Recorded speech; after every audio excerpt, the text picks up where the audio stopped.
Hello viewers, स्वागत है आपका हमारे आंसर राइटिंग क्लास में। तो चलिए शुरू करते हैं हमारा आज का प्रश्न।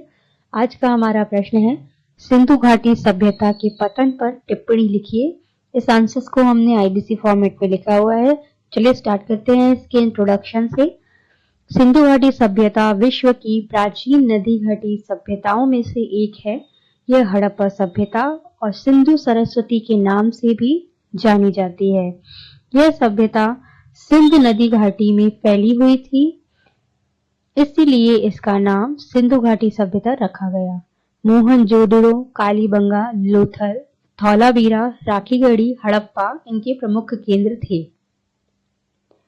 सभ्यता के पतन के कारणों में विद्वानों के मत कुछ इस प्रकार हैं। पहला, पारिस्थितिकी असंतुलन। फेयर सर्विस का मत है कि पारिस्थितिकी असंतुलन से सिंधु घाटी सभ्यता का पतन हुआ। इसके अलावा दूसरा है वर्धित शुष्कता और घग्गर का सूख जाना। ये मत डीपी अग्रवाल, सूद व अमलानंद घोष का है। इसके बाद नदी का मार्ग परिवर्तन हो जाना। इस विचार के जनक जो है वो माधवरूप स्वरूप वत्स हैं। इनका मानना है कि घग्गर नदी के मार्ग परिवर्तन से कालीबंगा का पतन हुआ। नेक्स्ट है बाढ़।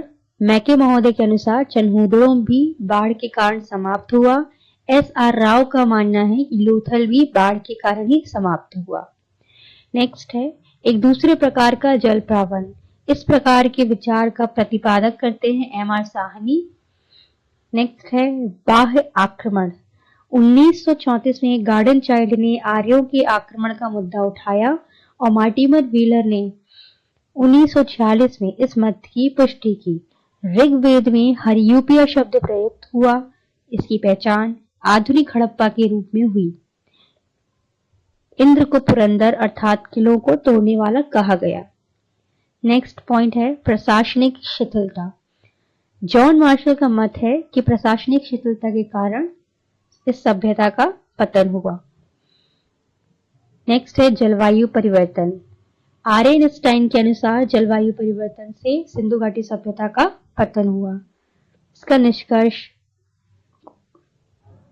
कुछ इस प्रकार है। कहा जा सकता है कि सिंधु सभ्यता के पतन के लिए कोई एक कारक उत्तरदायी नहीं है। अलग अलग स्थल के पतन के लिए अलग अलग कारण उत्तरदायी होंगे। तो व्यूअर्स, ये था हमारा आज का आंसर।